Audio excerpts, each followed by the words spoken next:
Señor esté con ustedes. Lectura del Santo Evangelio según San Marcos. Gloria a ti, Señor.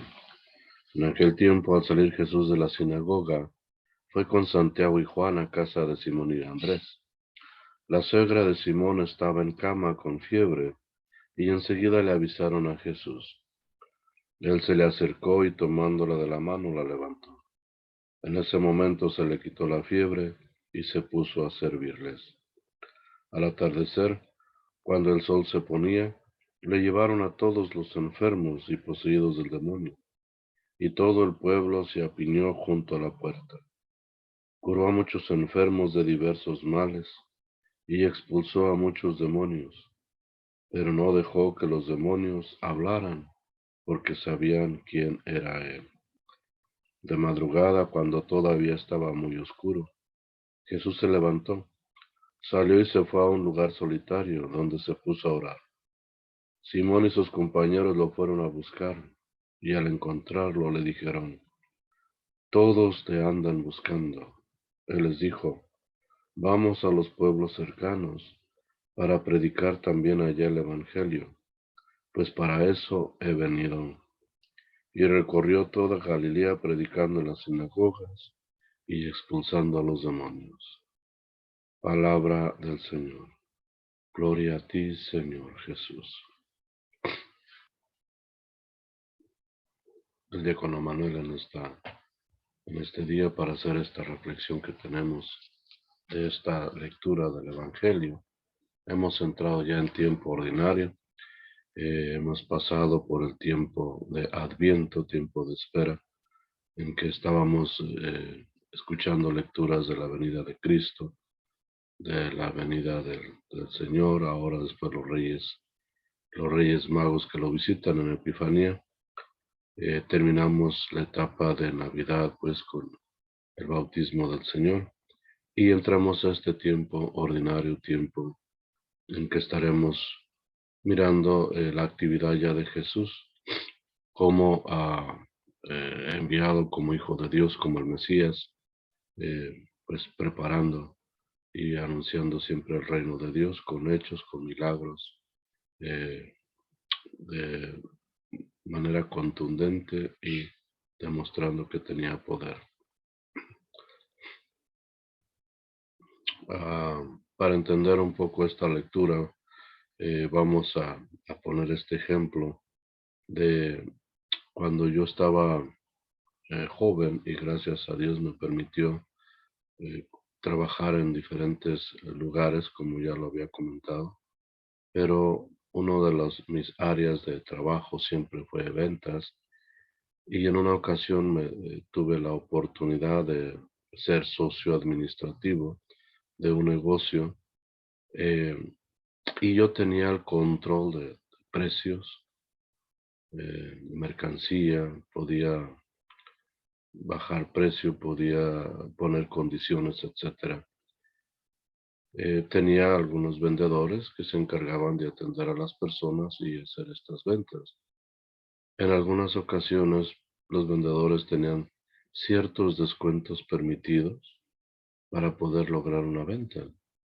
Pero cuando ya era muy difícil, que el cliente estaba regateando, pidiendo mayor descuento, y definitivamente el precio era un problema para la compra, y ellos ya no podían bajar más el precio, entonces acudían a mí a pedir que si yo podía autorizar un precio más económico. Y ya generalmente iban conmigo estas personas y ya yo miraba hasta dónde podía bajar el precio, si es que era posible, si no, definitivamente, pues preferíamos perder la venta, pero ya el último o que tenía la autoridad para dejar un precio mucho más económico era yo. Y en las compañías generalmente miramos eso, siempre hay el director o el dueño que puede, si quiere regalar la mercancía, la puede regalar, es de él.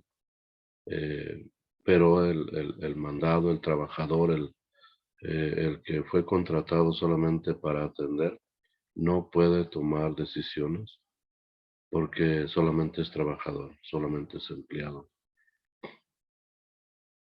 Y el día de hoy traigo este ejemplo porque lo que estamos viendo en el Evangelio es Jesús actuando con autoridad.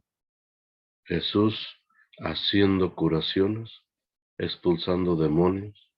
La primera curación que hace en esta lectura es liberar a la suegra de Pedro de aquella fiebre que tenía y que la tenía postrada en cama.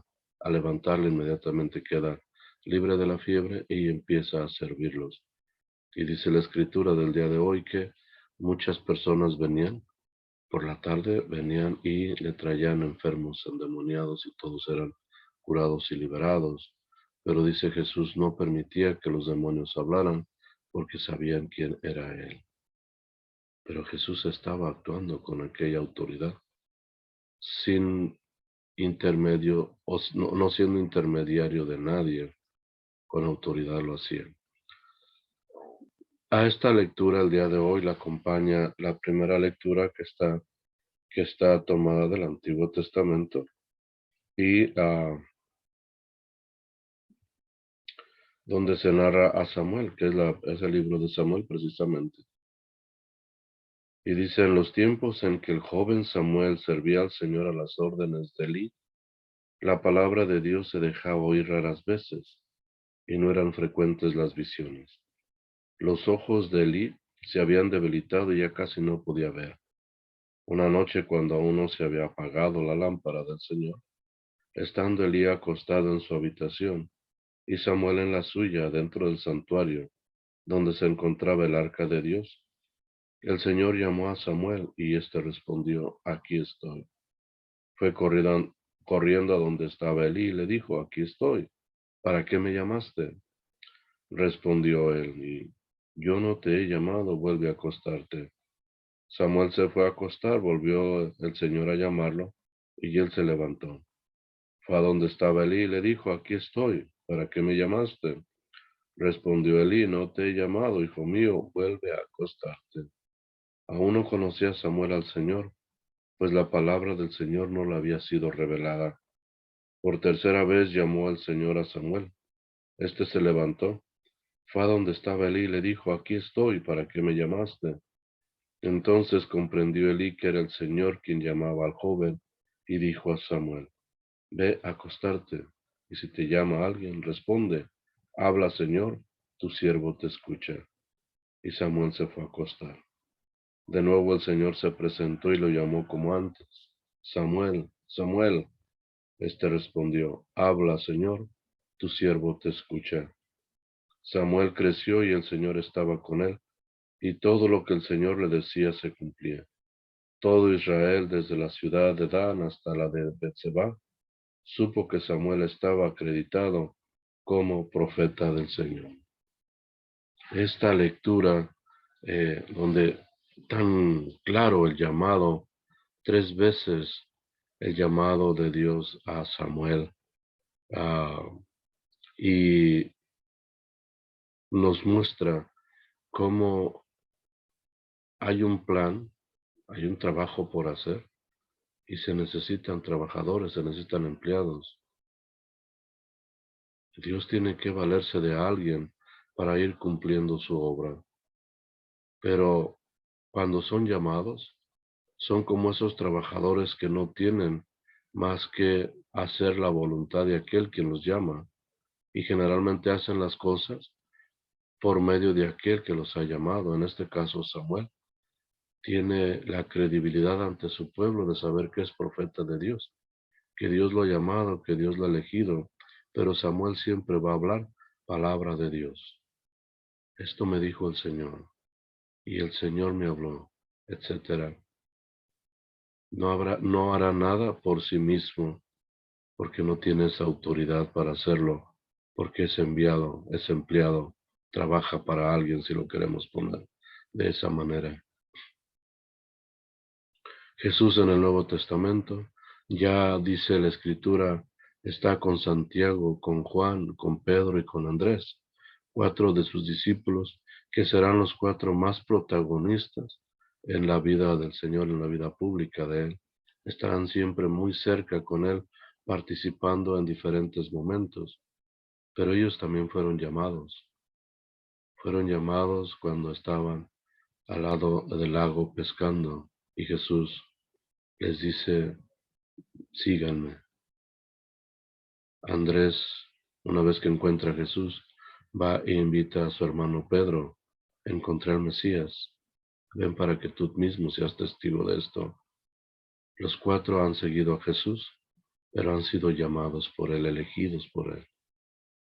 Más adelante miraremos a este Jesús cuando ya muere y resucita. Ellos empezarán a hacer milagros también. Empezarán a dar testimonio de ese Jesús, pero lo harán con el poder de Jesús, en el nombre de Jesús. No tengo nada, pero en el nombre de Jesús te digo, levántate y anda, diría Pedro. Y serán numerosos milagros, pero actuarán en nombre de Jesús. Lo que quiero que entendamos con esta reflexión este día es que Jesús no es mandado por nadie. Él es Dios mismo, con autoridad, con poder de hacer, de cambiar, de sanar, de liberar, pero lo hace por sí mismo. No está siendo enviado por nadie. El día del bautismo del Señor, apenas este domingo pasado, escuchábamos esa voz del Padre que dice, este es mi Hijo muy amado, en quien me complazco. Escúchenlo. Jesús tomará ese papel de Hijo de Dios con el mismo poder que tiene su Padre. Y Él estará haciendo todas las cosas por su poder. Que esto pues nos ayude a nosotros para aceptar a este Jesús, que todavía en la actualidad mucha gente duda y piensa, ¿por qué voy a seguirlo? Y es que no lo conozco. Pues es tiempo de empezar a conocerlo. Es tiempo de saber que Jesús no solamente fue un profeta, no solamente fue el Hijo de Dios, sino fue Dios mismo hecho hombre para vivir nuestra humanidad aquí en medio de nosotros en el mundo, para entendernos y para ayudarnos a crecer y alcanzar esa vida eterna también. Que este día pues Dios nos bendiga, nos proteja, nos cuide y nos permita reflexionar y acercarnos a ese Jesús que cada día se nos muestra más tal cual es, con ese poder, pero también con ese amor, y nos invita a seguirlo en su vida y en nuestro camino. Que Dios los bendiga en el nombre del Padre, del Hijo y del Espíritu Santo. Amén.